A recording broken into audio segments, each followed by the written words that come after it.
అంటే న్యాయాధిపతుల కాలం తర్వాత రాజుల కాలం వచ్చింది. నిలబడ్డారా? నిలబడలేదు. రాజుల కాలం తర్వాత చెరకెళ్తున్నారు. నిలబడుతున్నారా? నిలబడలేదు. ఎన్ని కాలాలు మారినా, ఎంతమంది న్యాయాధిపతులు మారినా, ఎంతమంది రాజులు మారినా వీళ్ళకి ఏ స్వభావం రావట్లేదు చెప్పండి? నిలకడ స్వభావం రావట్లేదు. ఒక మనుష్యుడు నిలకడగా ఉండాలంటే ఏం జరగాలని దేవుడు నిర్ణయించుకున్నాడంటే, అందరినీ నడిపించే చెప్పండి పరిశుద్ధాత్మని ఇవ్వాలని నిర్ణయించుకున్నాడు. ఏమి ఇవ్వాలట? పడిపోయాం ప్రభా మళ్ళీ మమ్మల్ని క్షమించు, పడిపోయాం ప్రభా మళ్ళీ మమ్మల్ని క్షమించు. పడిపోక ముందే మీ హృదయాల్ని హెచ్చరించేవాడు ఒకడు మీలో ఉండాలి. ఆయన నీతిని గూర్చి, పాపమును గూర్చి, తీర్పును గూర్చి, ఉగ్రతను గూర్చి లోపలుండి ఎప్పటికప్పుడు గైడ్ చేస్తాడు. తప్పు చేస్తున్నావు అని. అలా గైడ్ చేసే పరిశుద్ధాత్మని ఇస్తే కానీ వీళ్ళు నిలబడరు.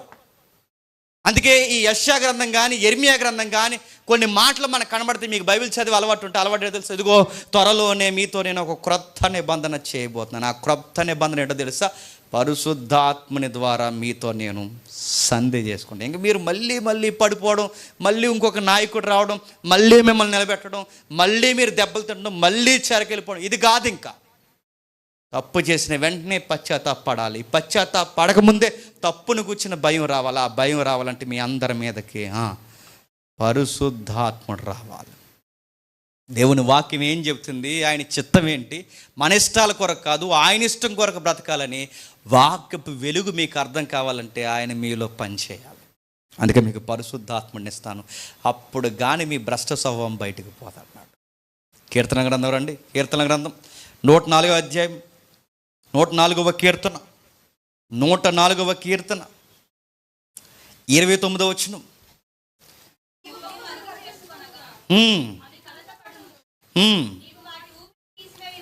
వాటి ఊపిరి తీసివేయినప్పుడు అవి ప్రాణములు విడిచి మట్టిపాలగును. నీవు నీ ఊపిరి విడవగా అవి సృజింపబడును. అట్లు నువ్వు భూతలమును నూతన పరుచుచున్నావు. నీవు నీ ఊపిరి ఇవ్వడగా అవి సృజింపబడును, భూమి నూతన పరచబడును. ఊపిరి అంటే లాస్ట్ వీక్ చూసాను చెప్పండి. వాడికి బైబిల్ ఉందా తమ్ముడు? వాడికి బైబిల్ చదువు ఒకసారి. ఊపిరి అనగానే 104వ కీర్తన 104వ కీర్తన 29 నుంచి మళ్ళీ చదువుదాం. నీవు నీ ముఖమును మరుగు చేసుకొనగా అవి కలతపడును. నీవు వాటి ఊపిరి తీసివేయినప్పుడు అవి ప్రాణములు విడిచి మట్టిపాలగును. నీవు నీ ఊపిరి విడగా భూమి అవి నూతన పరచబడును. చదువుతాముడు 104వ కీర్తన 30వ వచనం. ఆత్మను, ఇక్కడ ఊపిరి అనగానే మన బైబిల్లో ఏముంది? ఊపిరి అని ఉంది. వాడికి బైబిల్లో మూలంలో ఏముందో చూడండి. నీ ఆత్మని పంపినప్పుడు అవి ఉనికిలోనికి వస్తాయి. ఇక్కడ కొంచెం మీకు స్ట్రిక్ అయితే, లేదా మీకు స్ట్రైక్ అయితే, కొంచెం మీకు ఈ వాక్యం ద్వారా ఒక్కసారి మీరు ఆగి ఆలోచిస్తే, జంతువులు అని ఇక్కడ, అవి అంటే ఇక్కడ జంతువులు భూమి మీద ఉన్న జీవరాశిని అన్నిటినీ నీ ఊపిరి వలన సృజించావంటున్నాడు. ఇక్కడ ఊపిరి అంటే ఎవరండి? పరిశుద్ధాత్మ. ఇప్పుడు చదవండి. ఆదికాండం 1వ అధ్యాయంలో భూమి నుండి జంతువులు, జల శరములు, ఆకాశ పక్షులు వచ్చును గాక అన్నాడంటే ఆ సృష్టిలో ఆ జీవులను సృష్టించింది ఎవరన్నమాట? ఈ వచనాన్ని బట్టి పరిశుద్ధాత్ముడు అన్నమాట. అంటే సృష్టి క్రమంలో ఎవరున్నారు? జలముల పైన అల్లాడుతున్న దగ్గర నుండి సృష్టిలో ప్రతి జీవరాశి వెనక సృష్టికర్తగా ఎవరున్నారు చెప్పండి? పరిశుద్ధాత్ముడు ఉన్నాడు. అందుకే నీ ఊపిరి అనగానే ఎబ్రూ శబ్దం అని చూసాం, రోహక్ అని చూసాం. రోహక్ అంటే ఊపిరి. ఆయన ఊపిరికి, ఆవేశానికి, ఇంకా ఆయన హస్తానికి, ఆయన కుడి చేతికి, వ్రేలికి వాడిన పదం ఏంటండి? రోహక్ అని వాడు. అదిగో చూడండి, మీకు చూపిస్తున్నాడు. ఈ పదం అంటే ఆయన ఊపిరి వల్ల. అంటే ఇప్పుడు దేశం బాగుపడాలంటే ఇప్పుడు దేశంలో ఉన్న ప్రజల మీదకి ఎవరు రావాలి చెప్పండి? పరిశుద్ధాన్ని. అందుకే యేవేలు ప్రవచనం కూడా ఏంటో తెలుసా? నీ పిల్లల మీదను నీ మీదను నా ఆత్మను అంత్య దినాల్లో ఏం చేస్తా అన్నాడు? కుమ్మరిస్తాను. ఎందుకు తెలుసా? మీకు నూతన స్వభావం రావాలి.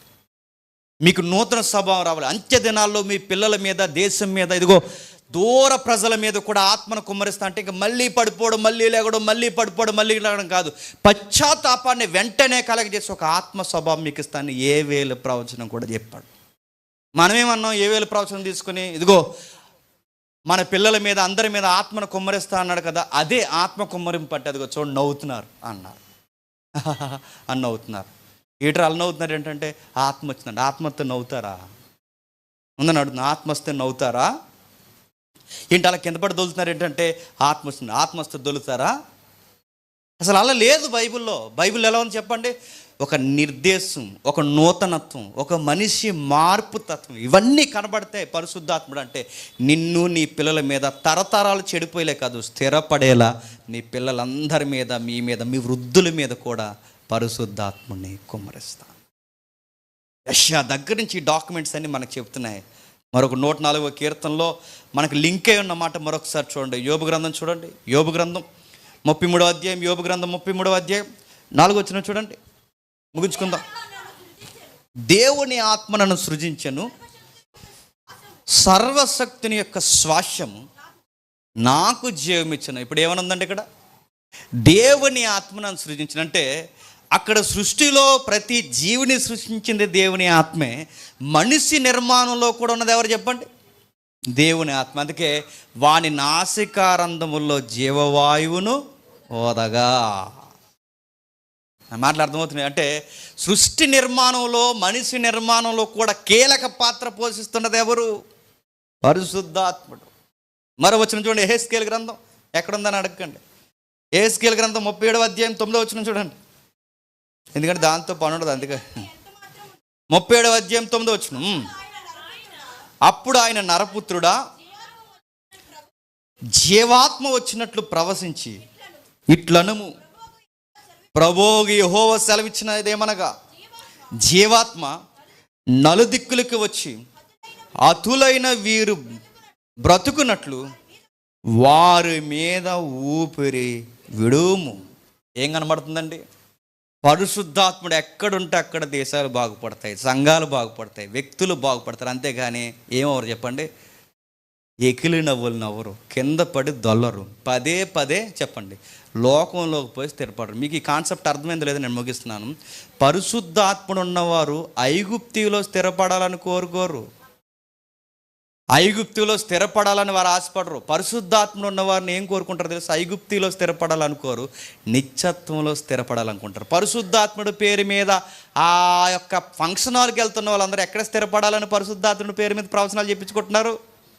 ఐగుప్తిలో. ఐగుప్తి అంటే లోకంలో. బిడ్డాలే కంగారు పడికి ఇల్లు ఎత్తాడులే నీకు, పరిశుద్ధాత్ముడు నాతో చెప్తున్నాడు అంటే ఐగుప్తిలో నీకు ఇల్లు ఎత్తాడులే అని చెప్తున్నావు అన్నమాట.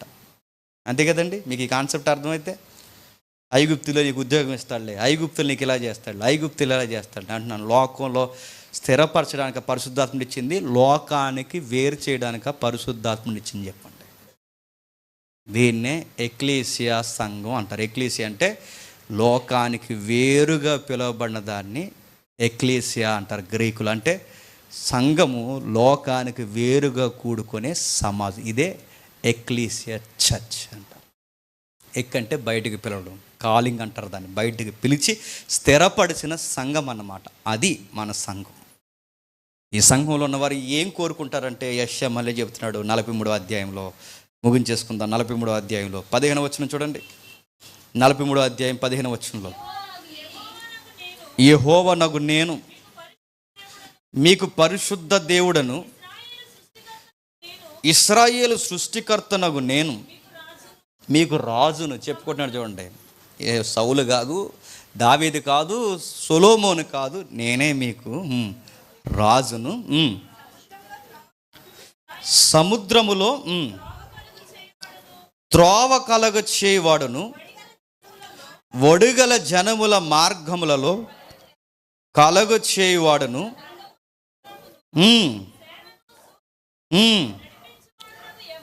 నడిపించునాడునగు యెహోవా ఎలాగూ సెలవిచ్చుచున్నాడు, వారందరూ ఏకముగా పండుకొని వారందరూ లయమై జనపనార వల ఎగుదురు.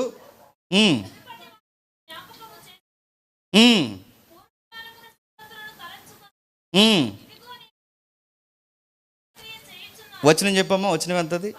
19 వచనం. ఇదిగో నేను నూతన క్రియ చేయుచున్నాను, ఇప్పుడే అది మొలుచును, మీరు దాన్ని ఆలోచింపరా. ఆ నూతన క్రియ ఏంటండి? ఆ నూతన క్రియ ఏంటి చెప్పండి? న్యాయాధిపతులకు ఇచ్చి నడిపించిన ఆత్మను, రాజులకు ఇచ్చి నడిపించిన ఆత్మను ఇప్పుడు మీ అందరికీ ఇవ్వబోతాను. ఇదే నూతన క్రియ. ఎందుకు ఇస్తున్నాను తెలుసా? కొన్ని రోజులు బాగుంటారు, కొన్ని రోజులు బాగోరు. కొన్ని రోజులు బాగుంటారు, కొన్ని రోజులు బాగోరు. ఎప్పుడు స్థిరపడేలా మీకు ఒక ఆత్మను ఇస్తున్నాను. ఆయన ఉన్నంత కాలం మీరు బాగుంటారు. ఆయనని కలిగి ఎవరైతే జీవిస్తారో వాళ్ళు స్థిరంగా ఉంటారు. అందుకే మళ్ళీ మళ్ళీ పడిపోకూడదు. ఇక మిమ్మల్ని నడిపించేస్తుంది రాజులకు కాదు, మిమ్మల్ని నడిపించేస్తుంది న్యాయాధిపతులు కాదు, మిమ్మల్ని నడిపించేసింది ఎవరు కాదు. ఇక రాజును నేనే. మిమ్మల్ని నడిపించాల్సింది పరిశుద్ధాత్ముడే. ఇది ప్రవచన గ్రంథం. ఇంకా ఏం చెప్తున్నాడు క్రిందికి, ఇంకా క్రిందికి చెప్తున్నాడు చూడండి.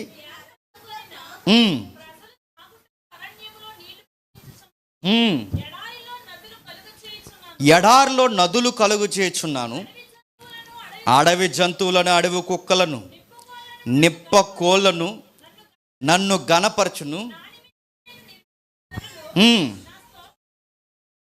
అని చెబుతూ 25వ వచనంలో నేనే నా చిత్తానుసారంగా నీ అతిక్రమమును తుడిచివేచున్నాను, నేనే నీ పాపములను జ్ఞాపకం చేసుకొనను. ఒక వ్యక్తి, ఒక బోధకుడు మంచిగా పోల్చాడండి ఈ వాక్యాన్ని. ఏమన్నాడంటే, ఇప్పుడు ఇలా మబ్బు పట్టినప్పుడు సముద్రం ఎలా ఉంటుందండి? తుఫాను హెచ్చరికలు ఎక్కువ ఉన్నప్పుడు సముద్రం అల్లకల్లోలంగా ఉంటుంది. ఆ టైంలో వెళ్ళండి బీచ్కి, త్వరలోనే మీకు కూడికెట్టేస్తారు. ఆ టైంలో రానివ్వరు. బీచ్లో మెరైన్ పోలీసులు అందరూ తిరుగుతారు, రావద్దు, సముద్రం అల్లకల్లోలంగా ఉందంటారు మెరైన్ పోలీసులు. ఆ టైంలో బీచ్లోకి దిగనివ్వరు. ఎందుకంటే ఆ టైంలో ఏ టైంకి ఎలా ప్రవర్తిస్తారో తెలియదు. ఇశ్రాయేలు పాపం చేసినప్పుడల్లా దేవుడు కూడా సముద్రం ఆటుపోట్లు గురవుతున్నప్పుడు ఎలా అల్లకొల్లోలంగా ఉంటుందో దేవుడు మనసు వీళ్ళని తీసేయాలన్నంత ఉగ్రత వచ్చేదట.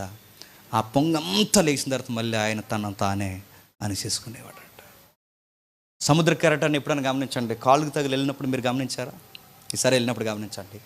కింద నుంచి ఒక కెరటం వెళ్ళిపోద్ది, పైనుంచి మరో కెరటం పడుతుంది.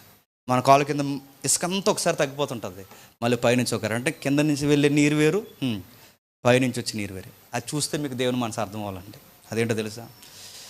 ఎప్పటికప్పుడు మనం కొట్టాలనుకుంటాడు, కానీ తను తానే మళ్ళీ వెనక్కి తీసేసుకుంటాడు. ఇశ్రాయేలును కూడా అంటున్నాడు, నేనే నా చిత్తానుసారంగా నీ అతిక్రమాలని తుడిచేస్తున్నాను.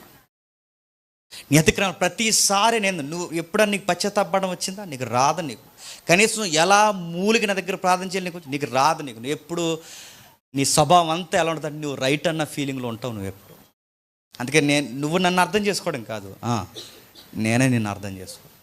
నీ అతిక్రమాలన్నీ నేను భరిస్తున్నాను ఇశ్రాయేలు, నేనే నీ పాపములని జ్ఞాపకం చేసుకోను.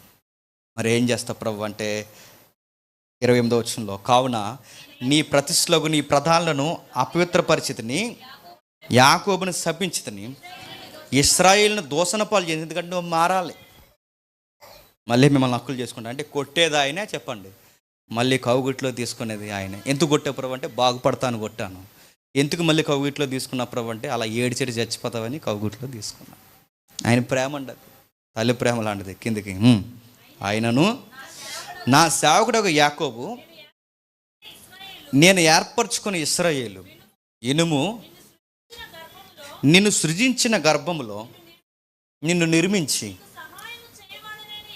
నీకు సహాయం చేయవాడైన యెహోవా ఇలాగూ సెలవిచ్చుచున్నాడు, నా సేవకుడగు యాకోబు, నేను ఏర్పరచుకున్న యెషూరును, భయపడకు, నేను దప్పిగలవాని మీద నీళ్లను, జాతకం 3 నేను దప్పిగలవాని మీద నీళ్లను, ఎండిన భూమి మీద ప్రవాహ జలములను కొమ్మరించెదను, నీ సంతతి మీద నా ఆత్మను కొమ్మరించెదను.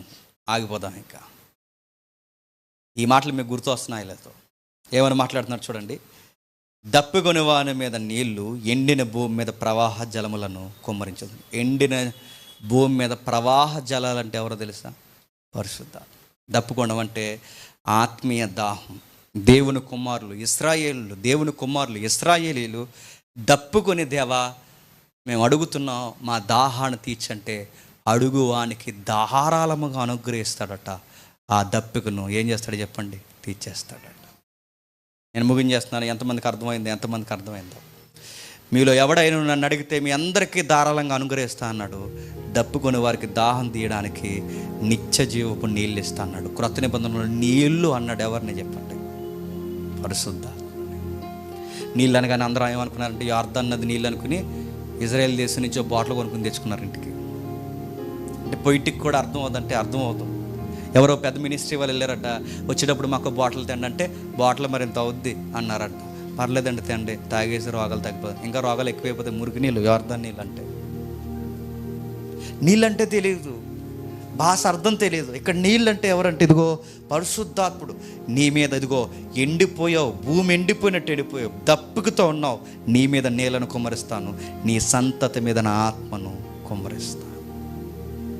ఆత్మీయ ఫలములు లేవు మీకు. కొన్ని రోజులు బాగుంటారు, కొన్ని రోజులు బాగోరు. కొన్ని రోజులు బాగుంటారు, కొన్ని రోజులు ఎవడో ఒకటి నడిపించినంతకాలం బాగుంటారు. ఆ వ్యక్తి వెళ్ళిపోయిన తర్వాత మళ్ళీ మీరు పాడైపోతారు. అంటే ఒక స్థిరం లేదా, ఒక పద్ధతి లేదా? ఎంతసేపు ఐగుప్తులో స్థిరపడిపోవాలంటే లోకంలోనే స్థిరపడిపోవాలని ఎందుకు కోరుకుంటారు? నా ఆత్మ ఏం చెప్తుంది, నా నోటి మాట ఏం చెప్తుంది, నా వాక్యం ఏం సెలవిస్తుంది, ఇవేం మీరు ఆలోచించరా? నేనేం మాట్లాడినా కనీసం నా మనస్సును కేంద్రీకరించరేంటి? కుండల బద్దలు కొట్టినట్టు బద్దలు కొడతాను ఏమనుకుంటున్నారు అన్నట్టు.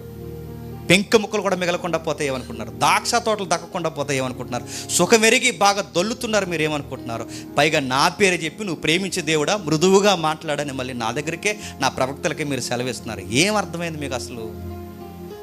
అందుకే మీకు మళ్ళీ మళ్ళీ చెప్తున్నాను, ఇశ్రాయేల్ జనాంగమా, మీరు అడగాల్సింది కదా, నా ఆత్మను తీసుకోండి, మీకు అర్థమవుతుంది. ఇక నీళ్ళు అనగానే పరిశుద్ధాత్ముడు, నీ సంతతి మీద నా ఆత్మను కుమ్మరిస్తాను. ఇప్పుడు చెప్పండి, పరిశుద్ధాత్ముడు ఉన్నవారు ఎలా ఉండారండి అంటే కింద పడి దొల్లరు. పరిశుద్ధాత్ముడు ఉన్నవాడు ఎలా ఉన్నారంటే అట్టిపూలు కొనుక్కోరు. పరిశుద్ధాత్ముడు ఉన్నవాడు ఎలా ఉంటారంటే 7 సార్లు యాపిల్ కొలకరు. పరిశుద్ధాత్ముడు ఉన్నవాడు ఎలా ఉంటారంటే భ్రష్ట స్వభావం పోతుంది. చెప్పండి, నూతన స్వభావం వస్తుంది. మేము పరిశుద్ధాత్ముడి కార్యాలు ఆ ఫంక్షన్ హాల్లో పొందుకున్నామని మళ్ళీ లోకంలోకి పోరు. సంఘ సహవాసంలో ఏమవుతారు చెప్పండి? బలపరచబడతారు. నూతనమైన పంటగా, పరిశుద్ధాత్మ పంటగా మారిపోతారు. దేవునికి అనుకూలమైన పంటగా కలిసి వస్తారు. మరి ఎలా ఉండేవాడు, ఎలా మారేవారంటే వాళ్ళు చెప్తారు, నాలో ఆత్మకార్యం జరిగింది, నేను ఆత్మలో జన్మించాను, ఒకప్పుడు ఉన్నట్టు నేను ఇప్పుడు లేదు. పచ్చి వ్యభిచారం చేసేదండి ఈ మనిషి ఎలా మారిపోయిందంటే ఆ మనుష్యుడు పరిశుద్ధాత్ముడు వల్ల రక్షింపబడింది. అందుకే ఆ వ్యక్తి నూతన సృష్టిగా మారిపోయింది. ఎక్కడ ఏదైనా చిన్నది కనబడితే దొంగతనం చేసేవాడండి వీడంతా దొంగ బుద్ధి. ఈరోజు ఆడంత యథార్థత వీడికి ఎలా వచ్చిందంటే ఆడి పడిపోయే స్థితి పోయింది, ఆత్మ నడిపింపు వాడికి వచ్చింది. మీలో నాలో మనందరికీ చెప్తున్నాను, మళ్ళీ మళ్ళీ పడుతున్నామంటే, మళ్ళీ మళ్ళీ సుఖానికి ఎదుగుతున్నామంటే, మళ్ళీ మళ్ళీ లోకం వైపు తిరుగుతున్నామంటే బహుశా మనం ఏ నడిపింపును వదిలేస్తున్నాం చెప్పండి? ఆత్మ నడిపింపును వదిలేస్తాం. గుర్తుపెట్టుకోండి, ఆత్మ నడిపింపు ఉన్నవాడు ఆయన మాటల్లో ఆనందిస్తాడు. ఆత్మ నడిపింపు లేనోడు లోకంలో సుఖాలకు ఆనందం. ఇదే గుర్తండి, ఇది దేవుని మీద తిరుగుబాటు. అందుకే యోహాను సువార్త ఏమన్నా చూడండి, 7వ అధ్యాయం, యోహాను సువార్త 7వ అధ్యాయం, యోహాను సువార్త 7వ అధ్యాయం 37-39 వచనాలు చూడండి. ఆ పండుగలలో యేసు నిలిచి, ఎవడైనను దప్పుకొని ఎడల నా యొద్దకు వచ్చి దప్పుకు తీర్చుకునే వాళ్ళను, నా యందు విశ్వాసం ఉంచిన వాడెవరో లేఖనము చెప్పినట్లు వాడు కడుపులో నుండి జీవజల నదులు పారినను బిగ్గరగా చెప్పను. తన యందు విశ్వాసముంచు వారు పొందబో ఆత్మను గూర్చి ఆయన ఈ మాట చెప్పను. యేసు ఇంకనూ మహిమపరచబడలేదు గనక ఆ యెషయా చెప్పిన, ఆ యెరెమీయా చెప్పిన ఆత్మ ఇంకా ఇశ్రాయేలు దేశపు ప్రజలకి అనుగ్రహింపబడలేదు. ఎంత చక్కగా ఉందండి ఇదంతా లింక్డ్ డాక్యుమెంట్. చూసారా? యేసుప్రభు ఇంకా మహిమపరచబడలేదంటే నా యొద్దకు రండి, జీవజల బుగ్గలు మీ కడుపులోంచి పారే నదుల్లా మాసి. అంటే ఇక్కడ జీవజల నదులు అంటే ఏంటి చెప్పండి? యార్దాన్ నది కాదండి. జీవజల నదులు అంటే అక్కడ వాటర్ బాటిల్ అమ్మేస్తున్నారుగా కొన్ని స్వస్థశాలలో, అవి కాదండి జీవజలాలు అంటే. నూనె అమ్మేస్తున్నారుగా, అది కదండి. జీవజల బొగ్గ అంటే ఎవరో తెలుసా? పరిశుద్ధాత్మ. ఇది మనలో ఉంటే ఏ జలాలు మనం ఉద్భవిస్తామంటే దేవుడు చెప్తున్నాడు, ఆత్మీయంగా అభివృద్ధి పొందుతాం. భ్రస్వభావం పోతుంది. పదే ప్రభా తప్పైపోయిన ప్రభా, ఏదో ఇంకా అలా జరిగిపోయిన ప్రభా అనం. తప్పు చేయకముందే పరిశుద్ధాత్మని చేత ఏమవుతుందని చెప్పండి? గద్దింపబడతాం. పరిశుద్ధాత్మ నన్ను గైడ్ చేస్తుంటాడు. వద్దు జేమ్స్, వద్దు, విశ్వాసి నువ్వు అలా వెళ్ళొద్దు, ఆ విషయంలో నువ్వు జాగ్రత్తగా ఉండు. పరిశుద్ధాత్మ నాలో ఉండి పనిచేస్తున్నాడు. ఎందుకంటే నేను ఆయనకు ఆలయంగా మారిపోతే ఆయన నాకు లోపల దేవుడిగా మారిపోతాడు. ఈ వాగ్దానం మనకుందండి. ఇంతకు పరిశుద్ధాత్మ ఇస్తాడు. పరిశుద్ధాత్ముడు కిడ్నీలో రాలిపోవడానికి, అట్టిపళ్ళు పంచడానికి, కచ్చీపులు అమ్మడానికి ఇది కాదండి. నిజానికి 6వ తారీఖున జరుగుతున్న ఈ డిస్కషన్ ఏదైతే ఉందో పరిశుద్ధాత్మ మీద జరగాలి డిస్కషన్. ఇది సిరీస్ పెద్దది కనుక దాని మీద డిస్కషన్ జరిగే కన్నా మీకు ఇలా తరగతులుగా చెప్తే బాగుంటుందని దాన్ని ఇలా మార్చాలి. లేదా మొదట వేదికే ఈ కృపావరాల మీద జరగాలి. కొన్ని అనివార్య కార్యాల వల్ల కొన్ని డిస్కషన్ జరగలేదు, ఆగిపోయింది. వీలైతే త్వరలో జరుగుద్ది. దాని గురించి ఇంకా డైరెక్ట్గా ముఖాముఖిగా మనం మాట్లాడుకుంటాం. అది మన పరిశుద్ధాత్ముడు కావాలి. ఆ జీవజలాల బొగ్గ మన వద్దకి రావాలి. ఎప్పుడు ఇవ్వబడ్డాడు పరిశుద్ధాత్ముడు అంటే వచ్చే వారం చూద్దాం. అపోస్తుల కార్యము 2వ అధ్యాయంలో పరిశుద్ధాత్ముడు అందరికీ అనుగ్రహింపబడ్డాడు. వీళ్ళు ఎక్కడికి వచ్చారంటండి? పండగకు వచ్చారట. ఎవరు పండగకు వచ్చారు చెప్పండి? యెహోవా పండగకి వచ్చారండి. అది విచిత్రం. యెహోవా పండగకు వస్తారు, యెహోవా ఆరాధన చేస్తారు, యెహోవా చర్చికి వస్తారు, దేవుని చర్చిలో ఉంటారు. కానీ వాళ్ళకి ఏముండదు చెప్పండి? ఆత్మ ఉండదు. ఆత్మను వల్ల ఆయన మాట అంటారు. ఆత్మ లేని వాళ్ళు ఎప్పుడు వదిలేస్తాడరా అని ఎదురు చూస్తారు. ఆత్మ ఉన్న వాళ్ళు దేవుని మాట కొరకు ఆయన ఏం సంధి చేసుకుంటున్నాడో అర్థం చేసుకుంటారు. ఆత్మ లేనివారు ఈ మాటలు వాళ్ళకి చాలా బోరింగ్ సబ్జెక్ట్ అనిపిస్తుంది. గమనించండి, మీలో ఆత్మ ఉంటే లోకంలో స్థిరపడడానికి ఇష్టపడరు. మీలో క్షమించండి, మీలో పరిశుద్ధాత్ముడు లేకపోతే మీరు లోకాసుల కోసం పోతారు. ఎందుకంటే భూమి మీదకి మన ఇష్టాలు నెరవేర్చుకోవడానికి రాలేదు. మరి తండ్రి చిత్తం, తండ్రికి ఒక యూనివర్సల్ సూత్రం ఉంది. ఆ సూత్రం ఏంటంటే అందరూ ఎలా ఉండాలట? తన జ్యేష్ఠ కుమారుని వల్ల ఉండాలట. ఆయన ఎలాగైతే తండ్రి చిత్తాన్ని నెరవేర్చాడు, మనం అందరం తండ్రి చిత్తం నెరవేర్చాలి అంటే మనకి ఎవరు సహాయకుడిగా ఉండాలి చెప్పండి?